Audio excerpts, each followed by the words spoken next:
let's talk about 2.5 continuity.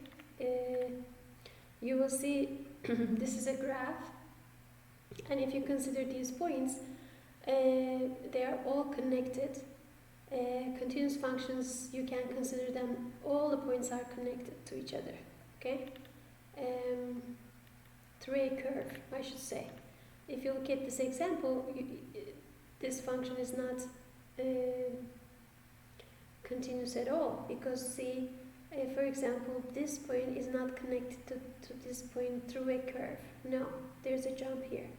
And this point is not connected to the points here or to the points here, right?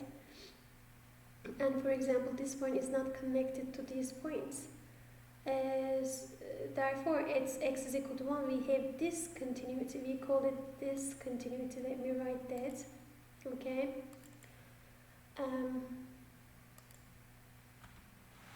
So we are going to say, okay, we have discontinuities,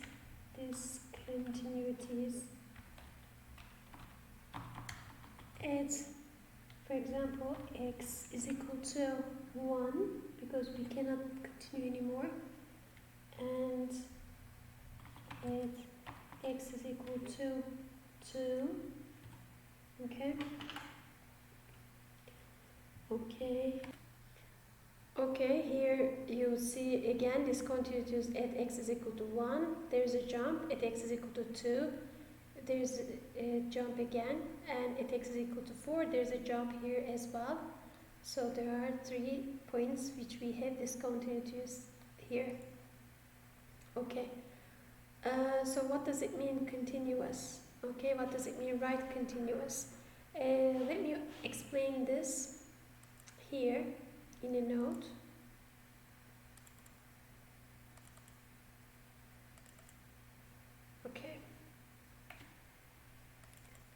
Okay. So I'm going to explain these definitions here much better. We are going to say f of x is continuous at x is equal to a if 3 things hold. First, the value of f at a is finite. Limit of f of x exists at x is equal to a, and also limit at x is equal to a is equal to the value of f at a. Okay, these 3 conditions for continuity. We have similar conditions for right continuous at a point a.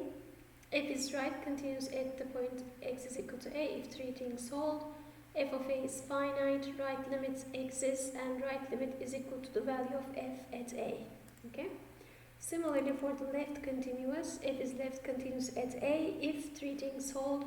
The value of f at a is finite, left limit exists, and left limit equals to the value of the function at a.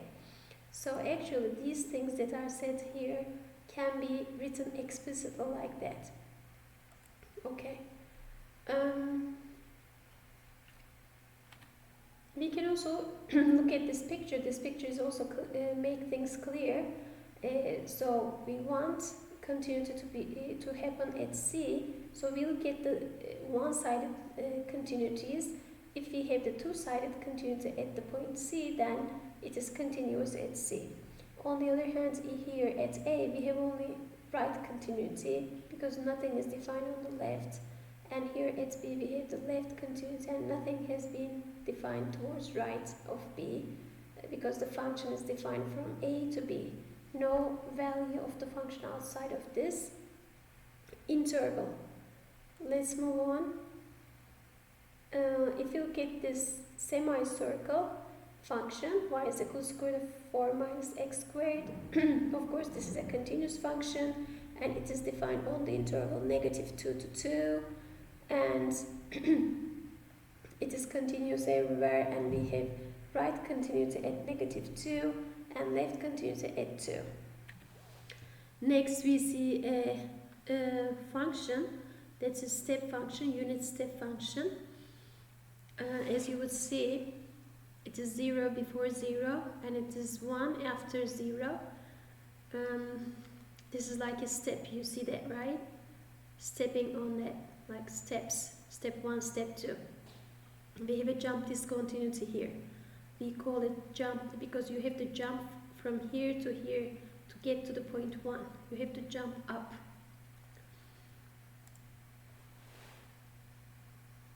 So this is the test that I mentioned before. F of c has to exist. F of x is continuous at the point x is equal to c. If and only if these three conditions hold, f of c exists means c has to lie in the domain of f. Limit has to exist, and limit equals to the value of the function, right? Okay, let's look at the greatest integer. We talked about this function before. We have seen it before, and if you see, it is continuous at every interval here. It's continuous here, it is continuous here, it's continuous here, but it's not continuous at the integers. Like at x is equal to -1, there's a jump. At x is equal to 0, there's a jump. At x is equal to 1, there's a jump. So greatest integer function is continuous every non-integer point. Okay? And at the same time, it is right continuous. What does it mean? If you consider, for example, consider this interval. At 0, the value of the function is 0 and the limit is 0. For example, at 1, the value of the function is 1 and the limit from the right limit is 1. It is right continuous because at 2 the value is 2 and the right limit as x approaches to 2 from the right is 2. So it is right continuous but not left continuous. Definitely there's a jump. Okay? Because for left continuous, let's check 1. If we approach 1 from the left, the limit is 0 but the value is 1. So they are not equal. Okay. Okay. So if you look at this line, all the points are connected. So no jumps, nothing. So line, this is a continuous function. But here, it's not continuous at 0. There is a hole. You have to stop here and continue afterwards. So here C is not continuous at 0. There is a jump to 2. At 0, you have to jump to 1. At 0, from the left, it's plus infinity. From the right, the limit is plus infinity. But at 0, the function is never defined. So the test, so if you compare the test, we have the test we said, right? F of 0 doesn't exist. So this one fails. Okay? And for this one, f of 0 is not defined. For this one, also f of 0 is not defined. The first one fails. So the test says, since the first one fails, so it's not continuous. For this one, f of 0 is defined, but the value of the function is not equal to the limit. So this is the condition, third one. This fails in this case. 1 and 2 holds, but the third one doesn't hold. And then for this one, the value of the function, so the limit doesn't exist. So which one fails? Number 2, the limit doesn't exist. Right limit, left limit, they don't agree. Okay? For this one, f of 0 is not defined. And at 0, right and left limits, they don't exist. So, again, you can say, and f of 0 is not defined either. This doesn't hold and this doesn't hold.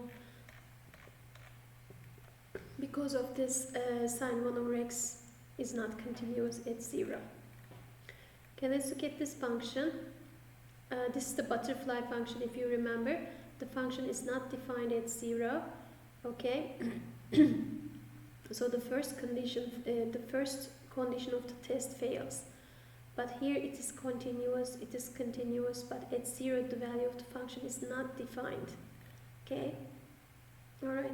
Properties of the continuous functions. Let's say f and g be continuous functions at the point C, then their sums, their differences, constant multiples, products of the two, quotient of the two is, of course we assume that g of 0 is not 0, and the powers, positive powers, and roots and constant, roots, and the positive integer, these are all continuous. So continuous functions, when you operate on them, it's going to still be continuous. So in other words, theorem 9 says composition of continuous functions are continuous. Okay, is continuous. So f is continuous at c, c is continuous in the image of f, then if you compose them, it is continuous again at c.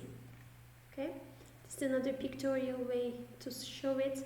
C goes to f, f goes to g of f. So the resulting red one, g composed f, is continuous because this is continuous at c. This is g is continuous at f of c. So the composition is going to be continuous at c. Okay. So this is the graph of this weird function, absolute value of x sine over x squared plus 2.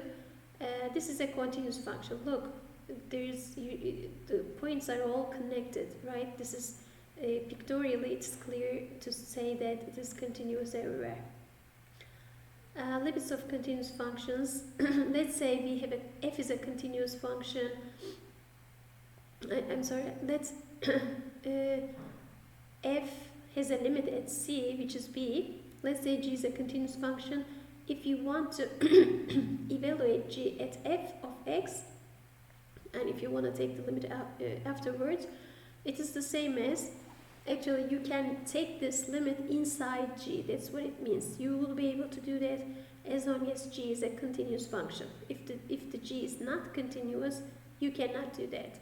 So if the g is continuous, you can take this limit and put it inside, and if you put it inside, then it is b, so you get g of b.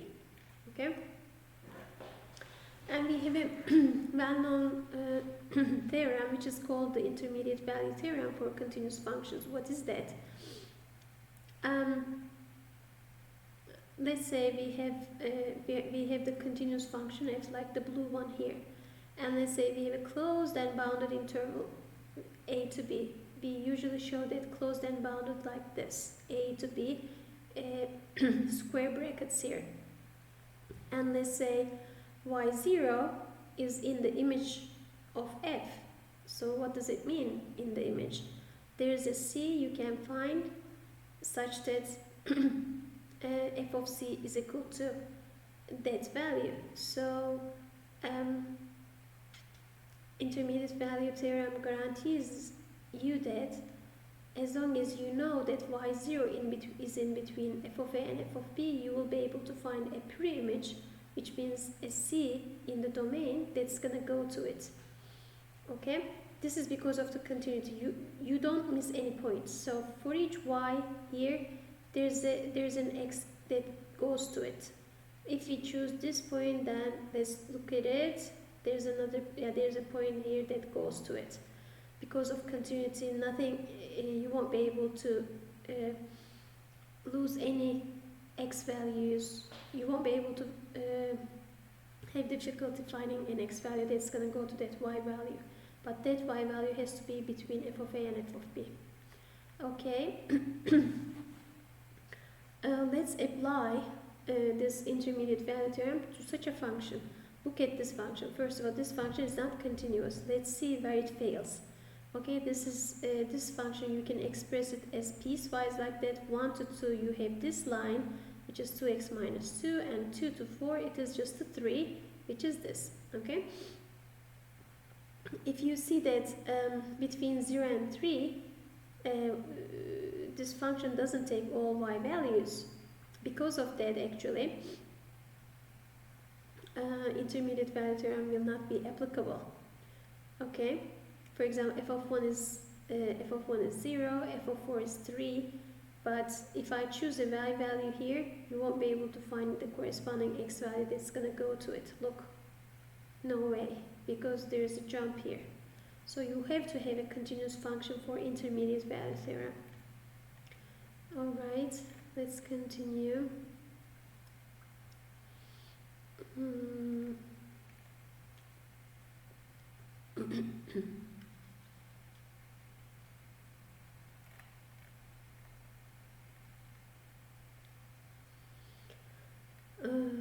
Let me see. Okay. There's a notion continuous extension of a function. So let's say this one, A, is the graph of little f. Okay. Let's say B is the graph of capital F of x, like in here. Okay. Look at these two pictures. They look the same, right? The graphs look the same, except this point is missing here. We had done such problems before. If you fill this in, then you're gonna get the red picture. But these two expressions, this formula and this formula, actually they are related. If you if you factor this out, you get x minus 2 x minus 2 x plus 3 here, and in the denominator you have x minus 2 x plus 2. Okay, if you simplify it, you get this back. Okay, let me do this on, let me do this on here. Okay, x squared plus x minus 6, x squared plus x minus 6, right? Okay, f of x is equal to x squared plus x minus 6 and x squared minus 4, and and we have another function which is x plus 3 x plus 2, like this, right? And I'm saying, see, x plus 3 x plus 2, these two functions are related, they just differ at one point too, and you can get one from the other. So I'm claiming, okay, claim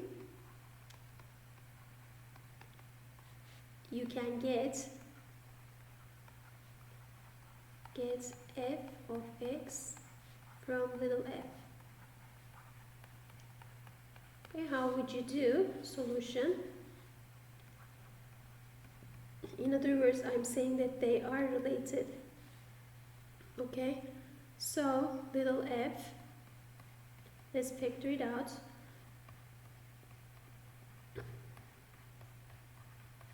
And then here x plus 2, difference of 2 squares, this, okay?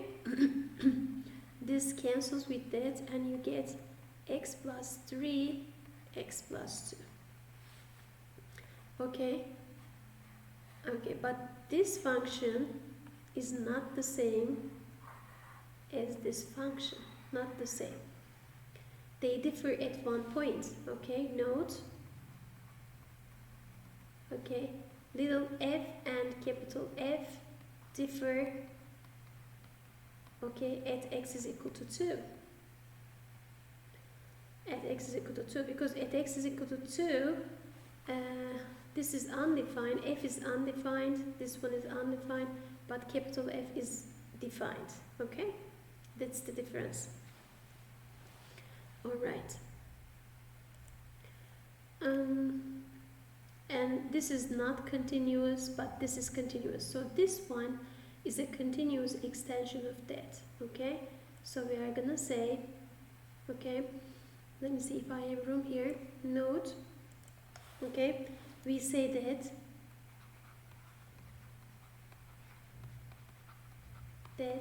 capital F is a continuous extension.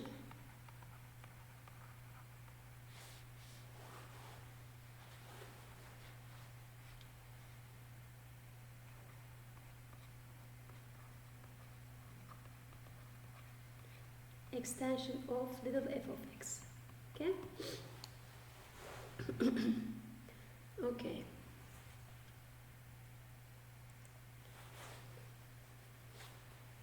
Alright, so let's move to the other question. This is section 2.6. Okay, let's stop here and continue in the next video.